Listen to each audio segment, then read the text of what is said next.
Sofa, dining table, అక్కడ 2 బెడ్రూమ్లు, ఇది కిచెన్, ఫ్రిడ్జ్, వాషింగ్ మిషన్.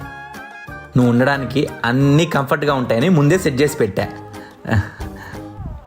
ఎలా ఉంది? చండాలంగా ఉంది, నాకు అస్సలు నచ్చలేదు. నచ్చలేదా? అదేంటే ఎగిరి గంతేస్తా ఉంటున్నాను కదే. ఎగిరి గంతేయడం దేనికి? ఉండే మన ఇద్దరికి ఇంత పెద్ద ఇల్లు అవసరమా? ఏం తక్కువైంది? ఇక్కడ పెద్దగానే ఉంది కదా. ఏం తక్కువైందా? బయట కల్లాపు చల్లుకోవడానికి లేదు, తులసికోడికి దండం పెట్టుకోవడానికి లేదు, పక్కింటోళ్ళు లేరు, ఎదురింటోళ్ళు లేరు, ఎందుకు ఇంకేళ్ళు దండగా. నీకు ఇవన్నీ ఇప్పుడే అర్థం కాదులే, మెల్లమెల్లగా నీకే తెలుస్తుంది. నువ్వు వెళ్ళి ఫస్ట్ ఫ్రెష్ అయ్యిరా. సరే. ఎలా ఉండాలో ఏంటో.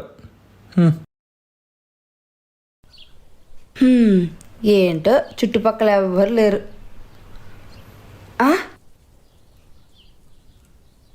అక్క, ఓ అక్క, బాగున్నారా?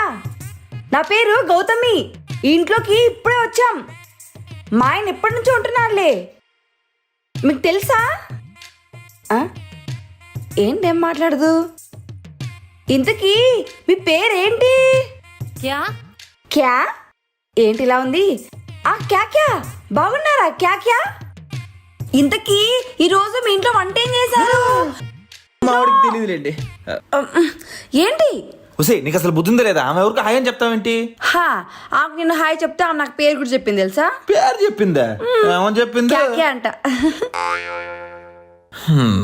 నువ్వు చిన్నప్పుడు హిందీ చదువుకోలేదా?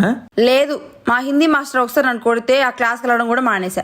అది కాదే, నువ్వు ఇప్పుడు ఎవరితో పడితే వాళ్ళతో ఇలా మాట్లాడావనుకో నేను తేడాగా అనుకుంటారు. ఏంటి నువ్వు ఇంట్లో పని చేయొద్దంటావు, పక్కింటి వాళ్ళతో మాట్లాడొద్దంటావు. నాకేం నచ్చట్లేదు ఇక్కడ. అత్తమ్మ చెప్పి నువ్వు వెళ్ళిపోతాను పో. నేను అది కాదే, ఇక్కడ ఇలాగే ఉంటుంది. నువ్వు అర్థం చేసుకో, మెల్లమెల్లగా నీకే తెలుస్తుంది. ఇప్పుడు ఏం చేయమంటే మరి నన్ను? నాకు బోర్ కొడుతుంది ఇక్కడ. ఇప్పుడు నీకు బోర్ కొడితే ఎంటర్టైన్మెంట్ కి జడ్జిన జనారే కానీ ఎక్కడ తీసుకురమ్మంటావు? ఏంట్రవి ఏదో జడ్జినక్కడ జనారే అంటున్నావు? ఏంట్రవి పెళ్ళైన విషయం చెప్పలేదు, వైఫ్ని తీసుకొచ్చిన విషయం చెప్పలేదు, పరిచయం చెయ్యి. ఈయన నమస్తే అమ్మ. మీరు ఊరూరు తిరిగి బొంతలు కుట్టేవాడే కదా? బొంతలా? ఇతను మా ఓనర్ గారు. తూకం. తూకమా? అంటే అదమ్మా, చిన్నప్పుడు పుష్టిగా ఉంటే మా నాన్న తూకానికి వేస్తే బాగా తూగాను, అందుకే తూకం అని పేరు పెట్టారు. ఓ, మీ నాన్న అప్పట్లోనే బలాల నుంచి పెట్టారు సార్. ఏంట్రవి? డబ్బులు దగ్గర కరెక్ట్ గా ఉంటారంటున్నా. ఇది మాత్రం కరెక్ట్ అమ్మా. ఓనర్ గారు, మీరు మా ఇంటికి భోజనానికి తప్పకుండా రావాలండి, మర్చిపోకండి. మన ఇంటికి ఎట్లా వస్తారు భోజనానికి? ఆయన చాలా పనులు ఉండవు మరి. అయ్యో, ఈరోజు ఖాళీ రవి. నువ్వు ఎలా పడితే అలా మాట్లాడతా ఆయన ఫీల్ అవడు. అవును కదా, ఉండి మేనేజ్ చేస్తాను. ఓనర్ గారు, అదేం లేదండి, మా ఊర్లో బొంతలు కుట్టేవాడు అచ్చం మీలాగే ఉంటాడండి, దిట్టు. అందుకని అలా అన్నాను, ఏమనుకోకండి.